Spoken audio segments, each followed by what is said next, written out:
I still remember the exact moment my daughter said those words, and even now they echo in my heart like a quiet bruise that never fully heals.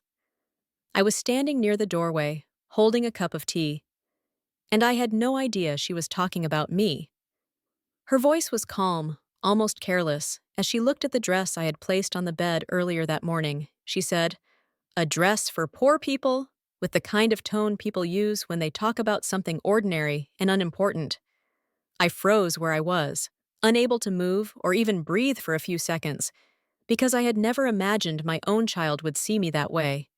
She did not know I was listening, and she certainly did not know her words reached me before she saw my face. I stood there quietly, feeling something inside me fall apart, though I tried my best to keep my expression steady.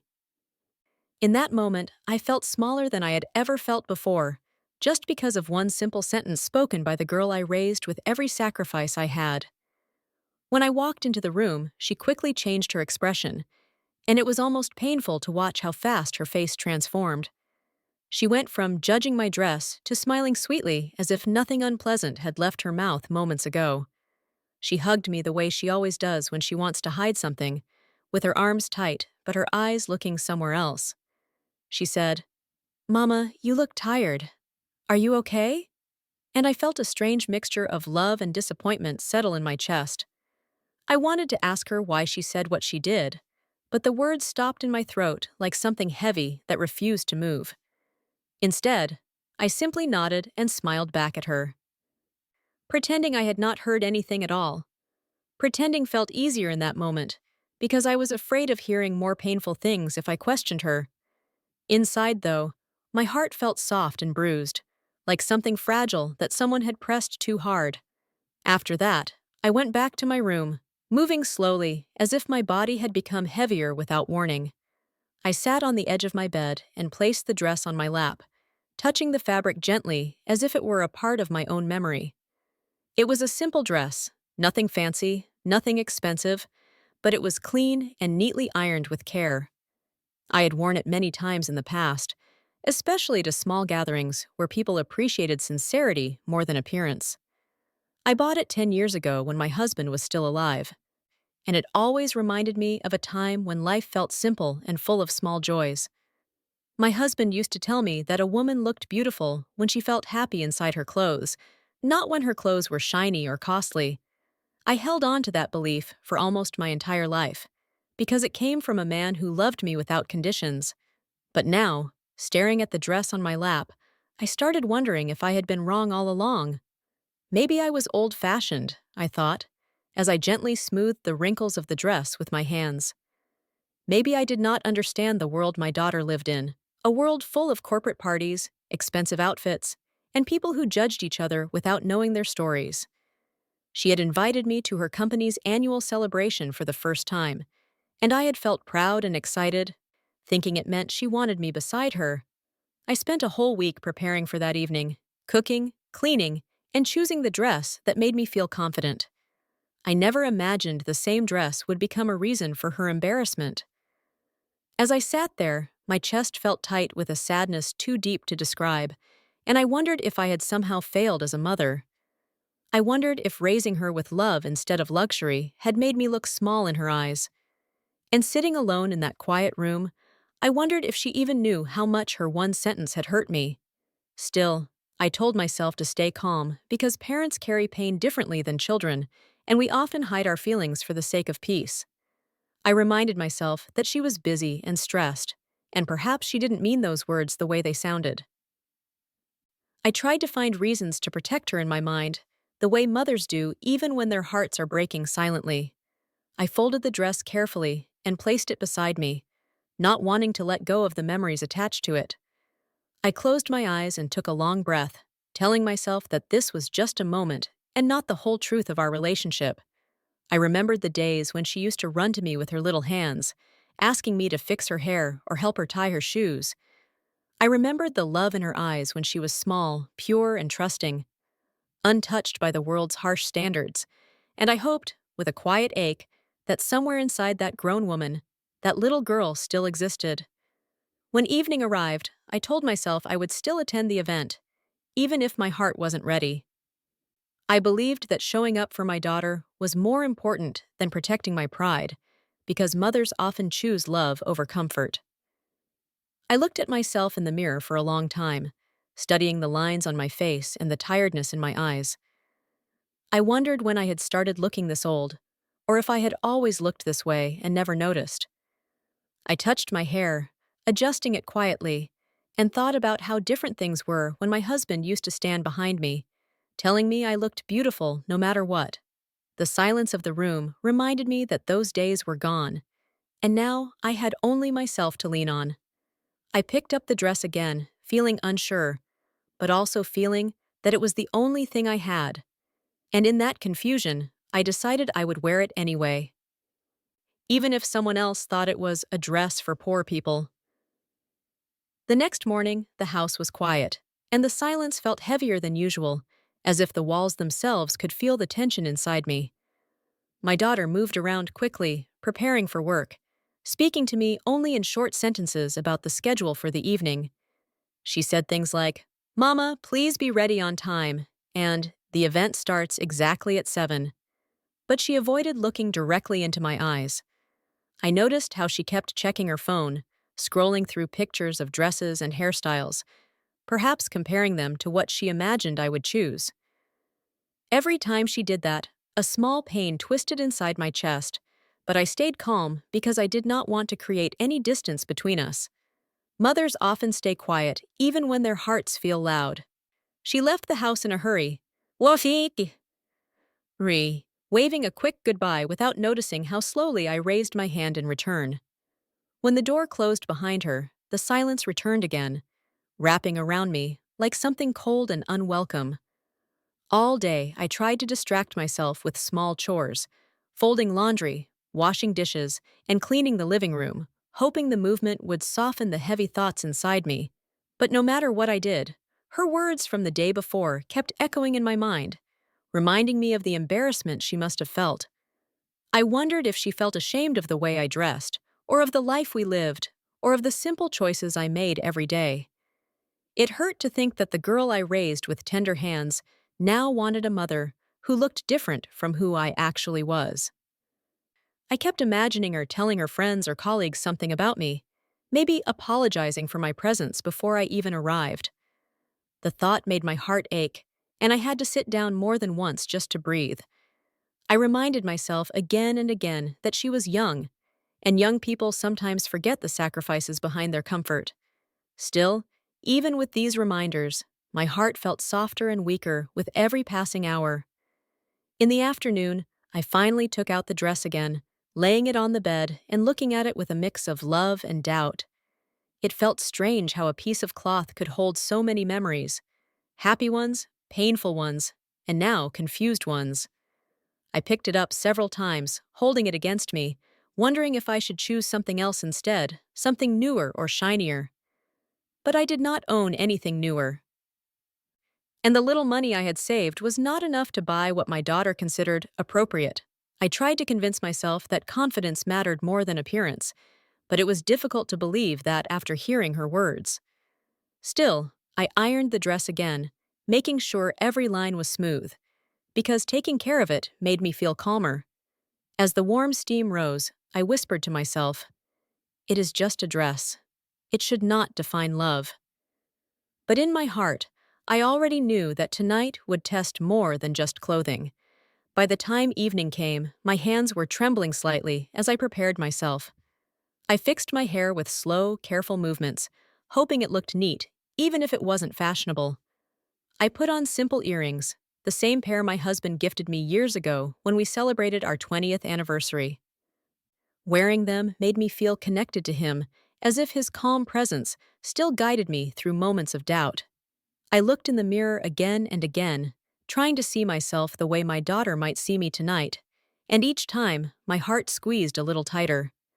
I wondered if she would stand beside me proudly, or if she would keep a distance so no one noticed we belonged together. I told myself that love should be stronger than judgment, but fear whispered something different in my ear.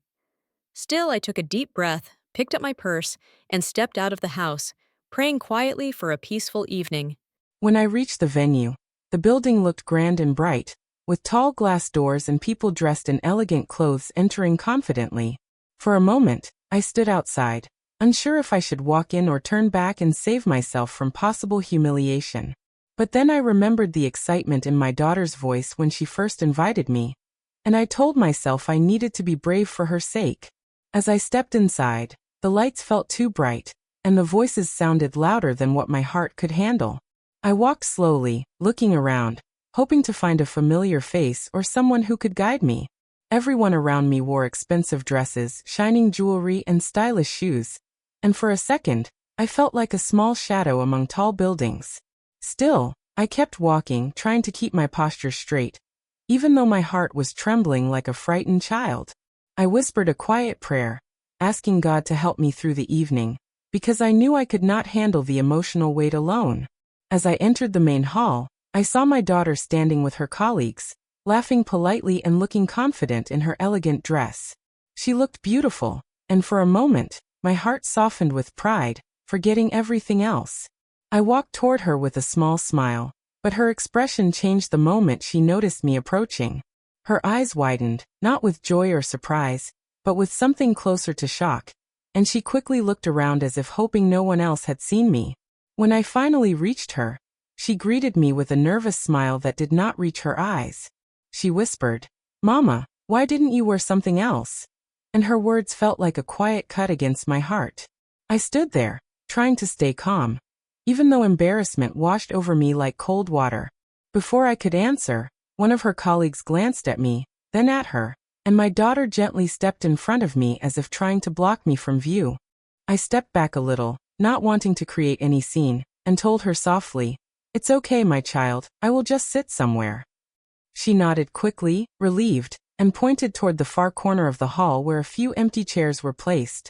As I walked toward them, every step felt heavier, not because the distance was long, but because her reaction still echoed in my mind. I sat down quietly, folding my hands on my lap, pretending to admire the decorations while my heart ached silently. I kept telling myself she was nervous and that such events made people behave differently, but deep down, I felt a familiar sting of rejection. I watched her from across the room, smiling and talking confidently with others, and I wondered if she wished I had not come at all. The thought brought tears to my eyes, but I blinked them away quickly, because I did not want anyone to see me crying. Mothers learn to hide their pain in the deepest corners of their hearts, especially when that pain comes from their own children. I sat in that far corner for a long time, watching people move around the room with confidence I did not feel inside myself. The decorations were beautiful, with warm lights hanging like golden drops from the ceiling, but none of that warmth reached me. Every now and then, someone walked past my chair, giving me a polite smile without stopping to talk, and I felt even more invisible than before. I kept my hands folded tightly in my lap, hoping they would stop trembling, but they didn't. I wondered if I looked as nervous as I felt, or if people noticed the discomfort on my face. I tried focusing on the music, on the soft hum of conversations, and on the clinking of glasses, but my mind kept drifting back to my daughter's reaction. The more I replayed it in my head, the deeper the ache inside me grew, settling like a silent weight in my chest. I told myself to stay until the event ended, because walking out early would only embarrass her more. After a while, an older woman sitting at a nearby table noticed me sitting alone, and walked toward me with a gentle smile. She wore a simple dress too, but she carried herself with so much grace that it made me feel slightly braver. She asked if she could sit with me, and I nodded, grateful for even a little company. She introduced herself as Mrs. Collins, one of the senior employees at the company, someone who had watched it grow over the years. Her voice was calm, soft and respectful, and it felt comforting after the emotional storm building inside me all evening. She asked if this was my first time attending the celebration, and I told her yes, quietly sharing that my daughter worked here. For a moment, I felt my throat tighten, afraid she would ask where my daughter was or why I was sitting alone. But instead, she smiled kindly and said, "It is good you came. These events can feel overwhelming, but family presence always adds warmth." Her words touched my heart more deeply than she could ever know. As we sat there talking, I noticed something surprising. People who walked by greeted Mrs. Collins very respectfully, almost with admiration. She seemed to be someone they looked up to, someone whose presence mattered. I felt a little shy sitting beside her, but she made sure I never felt out of place, keeping the conversation gentle and encouraging. She asked about my life, about my family, and she listened with sincere interest even when I spoke slowly. Her kindness made the heavy feeling inside me soften little by little, like warm water melting cold stones. I told her I felt nervous being here, and she laughed softly, telling me, "Nervousness is natural when you enter a room full of people who forget what humility looks like." Her words were simple, but they carried a quiet strength that made me feel seen. Sitting next to her, I began to breathe a little easier, as if someone had opened a small window in a closed room. While we were speaking, my daughter finally noticed that I was not alone, and for the first time that evening, she walked toward me with a forced smile. She looked nervous, glancing between me and Mrs. Collins as if unsure of how to behave. When she reached us, she greeted Mrs. Collins with sudden politeness, and it was clear she respected her a lot. Mrs. Collins smiled and said, "Your mother is a wonderful woman. I am enjoying her company." I saw the surprise in my daughter's eyes, and for a moment, she did not know what to say. She probably expected someone to judge me or whisper about my appearance, not praise me. My daughter mumbled something about needing to handle some arrangements and then walked away quickly, as if she did not want to stay longer. I watched her walk off, and though my heart still carried pain, a small part of me felt comforted that someone important found value in my presence. After a few minutes, the announcement for the special award ceremony began, and everyone moved toward the stage. Mrs. Collins encouraged me to join her, saying she preferred standing rather than sitting for long periods. I followed her slowly, feeling grateful for her companionship, but also nervous about being in the middle of a crowd again. As the award ceremony started, people clapped and cheered, and the hall was filled with excitement that I could feel even from the back. Suddenly, one of the presenters began describing the next award, an honor given to employees who showed exceptional dedication, leadership, and integrity. As he spoke, he mentioned someone who started as a junior member and worked her way up through hard work and resilience. The description sounded familiar, and before I knew it, he announced my daughter's name. The crowd applauded loudly, and she walked onto the stage with confidence, smiling brightly as cameras flashed. I watched her with a complicated mix of pride and sadness. She looked beautiful under the bright lights, her posture straight, her expression full of victory. I felt proud because she had achieved something meaningful, something she worked hard for. But I also felt a sting in my heart, wondering if she wished I wasn't there to witness her big moment. As she accepted her award, she thanked her colleagues, her mentors, and even mentioned how the company felt like a second home to her. But she did not mention me, not even once, and that silence pierced me quietly like a small, sharp needle. I told myself not to expect anything, that this was her professional moment, and she didn't owe me a public acknowledgement. Still, the absence of even a simple "thank you, Mama," hurt more than I wanted to admit. I clapped for her with a soft smile, hoping she would feel my love even from afar. Right after the award ceremony, the employees began gathering for group photos, and my daughter joined them with bright excitement. I stayed close to the side, not wanting to stand in the middle of the crowd or interrupt anything important. But then Mrs. Collins gently placed her hand on my arm and said, "Come with me." Before I could protest, she walked toward the photography area, guiding me with gentle confidence.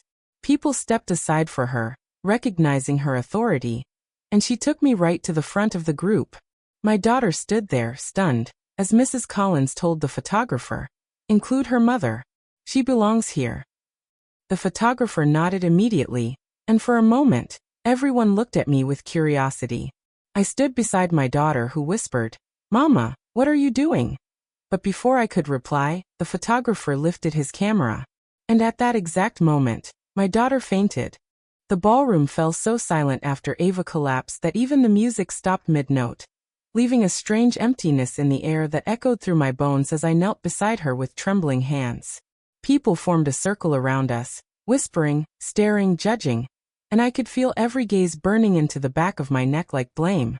When Ava opened her eyes and saw me hovering over her, her expression twisted between shock and shame, almost like she wasn't ready to face the truth she had spent years running from. But I wasn't angry anymore. I was tired. Tired of pretending, tired of being small, tired of begging for the chance to be her mother instead of her shadow. So I simply stroked her forehead and told her she was safe, even though it was me who had been unsafe around her words for years. As the paramedics checked her pulse, Ava held my wrist tightly, as if she feared I would walk away before she got the chance to speak. And when the crowd finally stepped back, giving us a moment of air, I felt something shifting between us. Something heavy but strangely hopeful. That moment, watching her trying to understand the magnitude of her own cruelty, was the first time I saw not a spoiled daughter, but a frightened woman learning the truth of herself. They escorted us to a private lounge at the back of the hall, where dim lights and plush velvet chairs softened the tension that hung between us like fog. Ava sat with her shoulders hunched, her expensive gown wrinkled, her mascara streaked down her cheeks like black rivers that revealed every insecurity she hid beneath arrogance. She kept staring at the floor, unable to lift her eyes to meet mine, and I realized that maybe humiliation wasn't what she feared. Maybe she feared losing control over the image she had built. When she finally whispered, "Mom, why that dress?" her voice cracked in a way that revealed more pain than anger, and I sat beside her slowly, giving her space to breathe. I told her I didn't wear the dress for revenge but for truth, because she needed to see that wealth did not define dignity and that the world she admired so desperately wasn't built by people like her. It was built by people like me, who knew struggle. She flinched as though each word scraped across her pride, but she didn't look away. And that was the first step I had prayed for. The silence afterward was long and uncomfortable, filled with the weight of all the years we had misunderstood each other. And when she finally inhaled sharply, her chin trembling, I knew she was ready to hear what she had been avoiding her entire life. "Dad told me you left because you didn't care," she said, her voice soft but cutting, as if each confession tore open a wound she no longer wished to protect. The words struck me like ice, because they were not just lies. They were distortions crafted to erase every sacrifice I had made while her father built a world where he was the hero and I was the villain. I closed my eyes for a moment, steadying myself, because explaining that kind of betrayal to your own child feels like choosing which part of your heart to break first. When I opened them again, Ava was watching me with a fragile kind of desperation. The kind that only comes when a truth has been delayed for far too long. So I told her everything. How I worked nights, how I stayed through his affairs, how I held the family together while he gambled our savings away. How I left not because I didn't care but because staying would have destroyed what little humanity I still had. She didn't interrupt, not once, not even when her jaw quivered, or her eyes filled, or her fingers clenched the fabric of her gown until her knuckles turned white. Instead she sat there shaking, absorbing every truth she had been deprived of, as if her life had been built on a foundation of misplaced blame. When she finally whispered, "Mom, I didn't know," her voice broke so sharply that it cut straight through every scar I carried. Ava turned toward me with slow, hesitant movements, as if afraid I might reject her, and placed her trembling hands over mine with a sincerity I had waited years to feel. She began to apologize, not with dramatic tears or desperate excuses, but with quiet acknowledgement that felt more real than any apology she had ever given. She said she judged me because she thought appearances kept her safe, that luxury protected her from the emptiness she feared most. And I realized she was not arrogant by nature. She was terrified of being ordinary. I told her that being ordinary was not a curse but a kind of beauty, because ordinary people loved fiercely, worked honestly, and found strength in survival rather than image. She leaned into me, resting her head on my shoulder like she hadn't done since she was 7, and I felt her soften, the armor of entitlement she had wrapped around herself beginning to crumble. For a long time we sat there in silence, but it wasn't the silence of anger or distance. It was the silence of healing, of two women finally speaking with their hearts instead of their pride. When she whispered, "I want to know you, the real you," I thought my chest might break from the relief I had waited a lifetime to feel. And in that instant, all the humiliation, all the years of pain, felt like they had led us exactly to this fragile moment of truth. When we finally left the lounge, the ballroom had returned to life, but this time I walked beside Ava. Not behind her, not beneath her, beside her as equals. She didn't let go of my arm, Not even when people stared. Not even when two of her friends approached and asked if she was okay. She stood tall, looked them in the eyes, and said, "This is my mother," with a pride I had never heard from her before. And the shock on their faces was nothing compared to the warmth that bloomed inside me. The whispers didn't matter anymore. The stares bounced off us like dust, because Ava had chosen truth over image, connection over approval, love over reputation. As we walked to the exit, she asked if she could visit me the next day, not out of guilt, but because she wanted to hear more about my life. The life she had never asked about, the life she was finally ready to understand. The limousine door opened, but instead of letting her step in first, she held it for me and said, "Mom, after tonight, I want us to start over." And I smiled. Not the small polite smile I reserved for strangers, but a full, trembling smile that came from a heart finally being seen. Tonight wasn't about a dress, or a party, or humiliation. It was about truth. It was about healing. And it was about a mother and daughter finding their way back to each other after being lost for far too long.